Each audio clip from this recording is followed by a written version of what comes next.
মনে রাখবেন, ইবাদত মানে শুধু নামাজ না।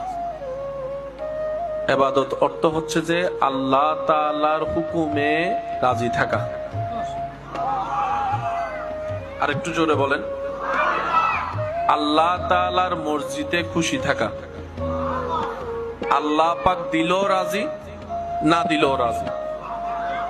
আল্লাহ চাই, আল্লাহ পাক বলে, বান্দা তোমার নিজের কোনো কিছুই নাই, তোমার কাছে যা আছে সব আমার দেওয়া।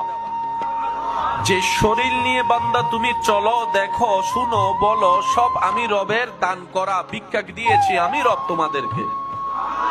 একক মালিকানায় অহংকার করার জন্য যা তোমাদের দরকার, সেই অহংকার করার কোনো কিছুই তোমাদের নেই নিজস্ব বলতে, আমি রব যদি না দিতাম। সুতরাং তোমরা বিনয়ী হও, ভদ্র হও, নম্র হও, মাথা নত করো, দিল নত করো, আমি রবের দরবারে ভালোবাসা নিয়ে মাথা নত করে শুকরিয়া করো শান্তি মন নিয়ে। সুবহান।